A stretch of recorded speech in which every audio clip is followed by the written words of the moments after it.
Hello students, एक बार फिर से आपके लिए नया वीडियो लेकर के आए हैं होनहार प्रतिभा बोर्ड परीक्षा के हिंदी सिलेबस से, जो कि अभी पिछले वीडियो में आपको बताया गया था वर्णों के बारे में, व्याकरण के बारे में, भाषा के बारे में और भी जानकारियाँ दी गई थी। तो उसी को आगे के क्रम में बढ़ाते हुए आज हम आपको वर्णों के उच्चारण के बारे में बताएंगे। तो वर्णों के उच्चारण स्थान क्या होते हैं और वर्णों के उच्चारण स्थान के साथ साथ उन स्थानों के नाम, जो वर्ण आएंगे उन वर्णों को किस नाम से पुकारा जाएगा। जैसे कि जो वर्ण है ये भी आपको यहाँ दिख रहे होंगे कि बोर्ड पे लिखे हुए हैं, सारे वर्ण लिखे हुए हैं, उनके स्थान लिखे हुए हैं और उनके इधर नाम भी लिखे हुए हैं। तो इसी के अनुसार हमें इनका उच्चारण में ध्यान देना है कि उच्चारण कैसे करते हैं। जैसे ये है वर्ण है अ आ, तो हम इसको बोलते हैं अ आ। तो ये कंठ से बोले जाएंगे। इनके उच्चारण का जो स्थान है वो कौन सा रहेगा? कंठ। कंठ का मतलब होता है गला। और इसके साथ साथ पूरा कवर्ग, जो कवर्ग आएगा वो भी इसी में आएगा। अ आ क ख ग घ ng। इसके अलावा ह और अह, ह और अह ये सभी कंठ से बोलने वाले वर्ड हैं। तो इनका जो अगर उच्चारण स्थान की बात करेंगे तो क्या रहेगा? कंठ। अगर इनके बारे में आपसे पूछा जाए कि कौन से वर्ड, तो इनका नाम बताइए। जैसे कि क वर्ग के वर्णों को कहाँ से उच्चारण किया जाता है, तो आप बोलेंगे कंठ से। और इन्हें हम कंठ वर्ण भी कह सकते हैं। पूरे वर्णों को जो है ये कंठ वर्ण, अगर पूछे जाए आपसे कंठ वर्ण में कौन से वर्ण आते हैं, तो ये आएंगे अ आ क ख ग घ म ख अह। ये सभी कंठ वर्ण हैं। कंठ वर्ण आपको पता चल गए होंगे। अब आगे हम बात करेंगे तालु। तालु जो होते हैं, जो वर्ण तालु से उनकी आवाज निकलती है। तालु मतलब समझते हैं, यानी हमारी जिह्वा का टच तालु से होना चाहिए। जो बहुत से लोग इसे देहाती भाषा में तलुआ भी बोल देते हैं। जो ऊपर जो होता है ना, बिल्कुल जीभ यहाँ ऊपर टकराती है। तो ये वर्ड होते हैं एक ई, च छ ज झ यम। और इसके अलावा दो वर्ण और होते हैं, वो है य और श। य और श, तो ये दोनों को, और इनका अगर पूछा जाए आपसे कि कौन से वर्ण है, तो इन्हें बोलेंगे तालव्य वर्ण। क्या नाम से बोलेंगे इन्हें? तालव्य वर्ण। अगर आपसे कोई पूछ ले कि छ कैसा वर्ण है, तो आप बता सकते हैं तालव्य वर्ण है। या कोई अगर ऐसे पूछ ले कि जो च है या छ है या ज है, इनका उच्चारण स्थान क्या है, तो आप बता सकते हैं कि इनका उच्चारण स्थान तालु है। आगे बात आती है मूर्धा। मूर्धा, मूर्धा में हमारा पूरा ट आता है, यानी कि जो हमारी जीभ है ऊपर दांत से ऊपर बिल्कुल टच करेगी। दांत से ऊपर जो स्थान है हमारे मुंह में, इस तरीके से देखेंगे हम, यहां टच करना चाहिए। तो इसमें आता है हमारा रे, ट, ठ, ड, ढ, ड़, ड, ढ। और इसके अलावा दो वर्ड और आते हैं र और श। कौन से आते हैं? र और श। तो इसे हम बोलते हैं मूर्धन्य वर्ण। यानी ये सारे वर्ण जो है वो कौन से वर्ण है? मूर्धन्य वर्ण। अगर कोई आपसे पूछ ले कि मूर्धन्य वर्ण कौन से होते हैं, तो हम ये सारे वर्णों के नाम ले सकते हैं। जिसमें हमारा ट वर्ग पूरा रहता है, इसके अलावा रे रहती है जो ऋषिकार बनती है, और इसके अलावा दो और रहते हैं हमारे र और श। षटकोण वाला श रहता है, लेकिन इसमें ये ध्यान रखना है क्योंकि श के हमें तीन रूप मिलते हैं, तो षटकोण वाला रहेगा मूर्धन्य में। अब आते हैं हम दंत, जो दांतों के टच, जिसमें जिह्वा हमारी दांतों से टकराती है, तो इसे हम क्या? दंत्य वर्ण बोलते हैं। दंत्य वर्ण यानी जो दांतों का स्पर्श होता है जीभ से। इसमें हमारा पूरा त वर्ग आता है। त वर्ग के अलावा दो और वर्ण आते हैं, वो हमारे दंत्य वर्ण में आते हैं। जैसे त, थ, द, ध, न, ल, स। कौन से हैं? त, थ, ड, भ, न, ल, श। इस तरीके से हमारे ये दंत वर्ण होते हैं। अगर आपसे परीक्षा में ये पूछा जाता है कि दंत वर्ण बताइए, तो दंत वर्ण में आप ये वर्णों को बता सकते हैं। पूरा त वर्ग रहेगा और उसके अलावा ल और श रहेगा। ये हमारे दंत वर्ण। इसके अलावा अगले वर्ण है जो ओष्ठ, यानी ओष्ठ वर्ण है। ओष्ठ वर्ण में हमारे में जो ओठों से ओठों का मिलान हो, यानी केवल ओठों की सहायता से बोले जाते हैं, वो वर्ण ओष्ठ वर्ण कहलाते हैं। इसमें आता है आपका ओ, ऊ। क्या आता है? ओ, ऊ। और इसके अलावा पूरा प वर्ग आता है। इसमें प वर्ग में कौन से वर्ण आते हैं पहले भी हम बता चुके हैं आपको, प, फ, ब, भ, म।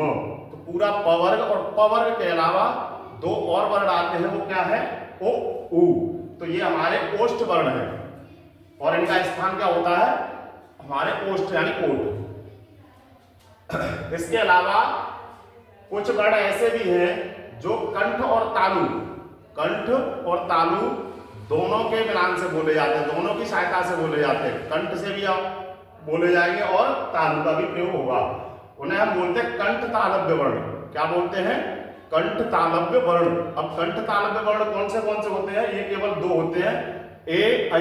क्या होते हैं? ए, ऐ। ये दोनों क्या होंगे? कंठ तालव्य वर्ण। अगले वर्ण है हमारे कंठोष्ठ वर्ण। कौन से हैं? कंठोष्ठ वर्ण, यानी कंठ और ओष्ठ की सहायता से जो बोले जाते हैं, कंठ और ओष्ठ की सहायता से जो बोले जाते हैं वो होते हैं कंठोष्ठ वर्ण। तो ये होते हैं हमारे ओ, औ। कौन से होते हैं? ओ, औ। ये हमारे कंठ और ओठों की सहायता से बोले जाते हैं। एक और वर्ण है अगला, वो है दंत्योष्ठ वर्ण। क्या है? दंत्योष्ठ वर्ण। दंत्योष्ठ वर्ण वे होते हैं जो दांत और ओष्ठ की यानी ओठों की सहायता से बोले जाते हैं। ये होता है व। क्या होता है? व। और इसके अलावा हमारे नासिक के वर्ण होते हैं। कौन से वर्ण होते हैं? नासिक के वर्ण। नासिक के वर्ण वे होते हैं जो नासिका की सहायता से बोले जाते हैं। कहां से? नासिका की सहायता से। जैसे अंग, य, ड़, न, म, ङ, ङा। ये होते हैं हमारे जो नासिका की सहायता से बोले जाते हैं, जिसमें हम सीधे ये भी बोल सकते हैं जो पंचमाक्षर होते हैं वो सभी, और उसके अलावा अंग और आंग, ये सभी नासिक के वर्ण हैं। इसके आगे अभी हम जो जानकारी देने जा रहे हैं बहुत ही इंपॉर्टेंट है, उसको आप इसके भी नोट्स बना सकते हैं और उन्हें भी नोट्स बनाकर ही याद करें, और उससे जरूर परीक्षा में कोई ना कोई प्रश्न पूछे जाएंगे। उससे कम 1 या 2 प्रश्न आपको उसमें से जरूर मिलेगा। देखिए अब हम आपको आगे बताने जा रहे हैं ये 4 मुख्य चीजें जो किसी जैसे हिंदी भाषा के उच्चारण में आपको बहुत ज़्यादा सहायता देगी कि हमें कैसे किन शब्दों का कहाँ कैसे उच्चारण करना चाहिए, वो चीज़ें हैं ये। जैसे हम पहले बात करते हैं महाप्राण। महाप्राण क्या होते हैं वर्णों में? तो महाप्राण जिन व्यंजनों के उच्चारण में, जिन व्यंजनों के उच्चारण में अधिक वायु लगती है, जिन व्यंजनों के उच्चारण में अधिक वायु लगती है उन्हें महाप्राण कहते हैं, उन्हें महाप्राण कहते हैं। अब इसका मतलब क्या है कि जिन व्यंजनों के उच्चारण में कम वायु लगती है उन्हें अल्पप्राण कहते हैं। उन्हें क्या कहते हैं? अल्पप्राण। अब बात लेकिन हम यहाँ कर रहे हैं महाप्राण की। तो महाप्राण क्या है कि महाप्राण प्रत्येक व्यंजन वर्ग का द्वितीय और चतुर्थ, कौन सा? द्वितीय और चतुर्थ अक्षर जो होगा वो महाप्राण होगा। जैसे हम बात करें, समझ लें थोड़ा सा इसको, क वर्ग है,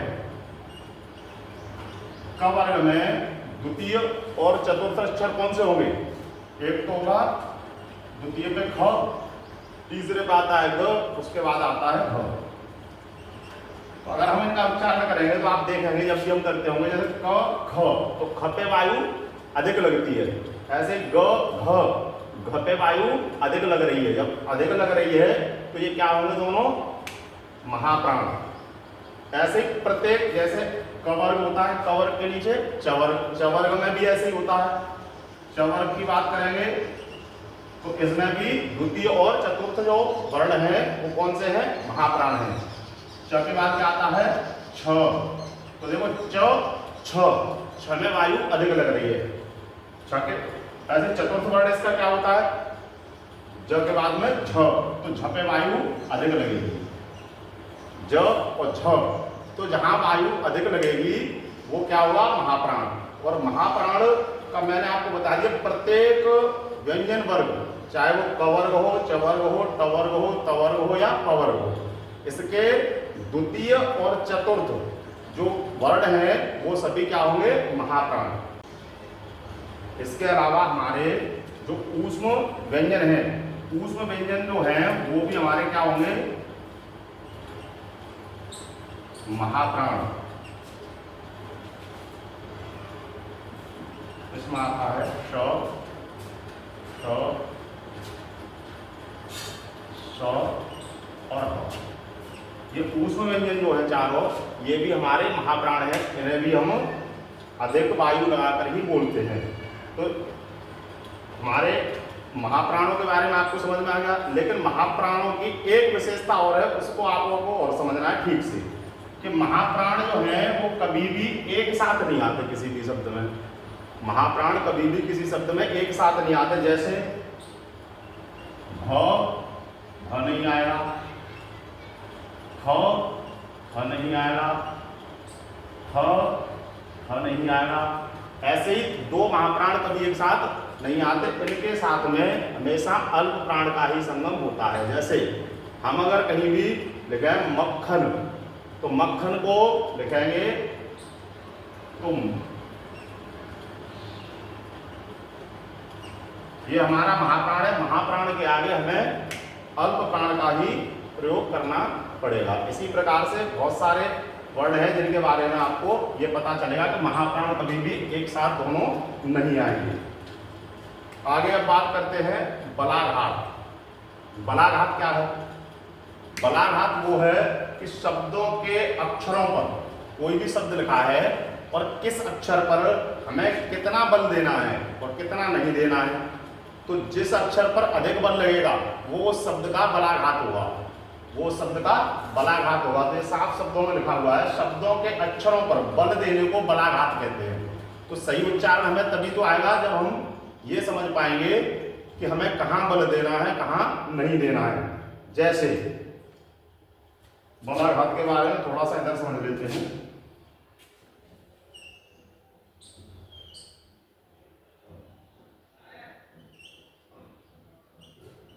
अब इसको अगर हम करें तो यहाँ बल कहाँ लगे? घात। तो घा पे बल लग रहा है, तब पे नहीं। तब वो हम साधारण रूप से बोल रहे हैं घात, तो घा पे बल लग रहा है। ऐसे ही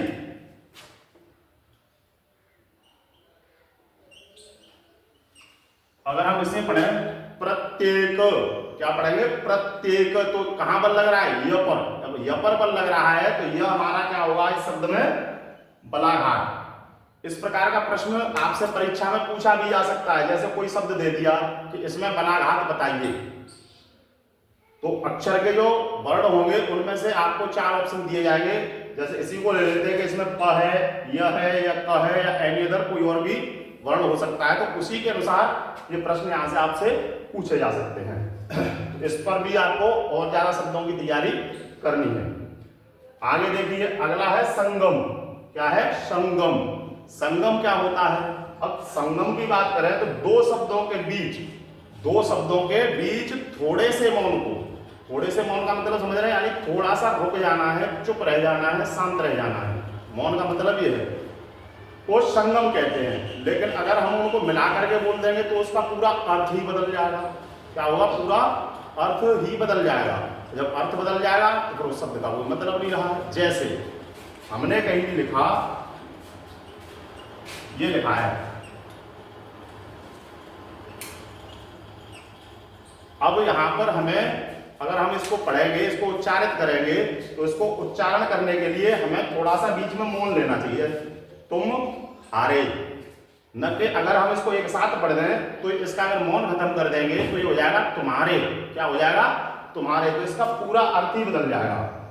अर्थ कैसे बदल जाएगा इसमें थोड़ा सा गौर कर लेंगे। तुम हारे, इसका मतलब क्या हो सकता है कि तुम हार गए, तुम हार गए। और तुम्हारे का मतलब ये कोई भी वस्तु है वो तुम्हारे लिए है या तुम्हारे पास है, कुछ भी हो सकता है तुम्हारे से संबंधित, यानी उसका अर्थ ही बदल जाएगा। ऐसे ही बहुत सारी चीजें हैं, बहुत सारे शब्द हैं, जैसे ये है पी ली, इसका मतलब कोई भी चीज आपने पी ली, अंदर निगल ली। अगर इसको हम एक साथ पढ़ दें तो क्या हो जाएगा? ये पीली, यानी कि इसका मतलब अब ये किसी रंग को दर्शा रहा है। ये शब्द क्या कर रहा है? किसी रंग को दर्शा रहा है। तो हमें संगम का प्रयोग भी आना चाहिए। तो संगम को ठीक से आप समझ गए होंगे कि दो शब्दों के बीच में थोड़े से मौन को संगम कहते हैं। अब संगम का मतलब समझ गए। और संगम से क्या हो सकता है कि हमारे जो वर्ण है, जो शब्द है, उनका पूरा अर्थ भी बदल सकता है। इसीलिए संगम का प्रयोग भी हमें ठीक से करना आना चाहिए। अच्छा, अगला बात करते हैं अनुतान। अनुतान क्या होता है कि कहीं भी कोई शब्द लिखे हैं, ठीक है ना, तो शब्दों में हमें अक्षरों को तान कर, कैसे तान कर भाव प्रकट करना, साथ में भाव भी प्रकट करना है। ऐसा नहीं कि शब्दों को तो तान रहे हैं लेकिन भाव प्रकट नहीं हो रहा है। तो बिना भाव को शब्द को समझना वो एक ही अर्थ में समझा जा सकता है। लेकिन जैसे जैसे वो शब्द को हम तानेंगे या उसको कम तानेंगे, ज्यादा तानेंगे, उससे ज्यादा तानेंगे और भाव अलग अलग होंगे, तो वो आपको भाव प्रकट करता है, जो उसे अनुतान कहते हैं। जैसे मैं आपको बताता हूं थोड़ा सा।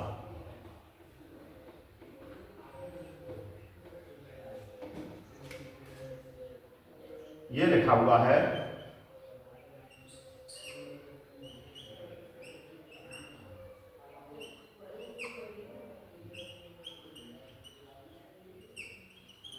ये वाक्य है, हाँ हमने किया।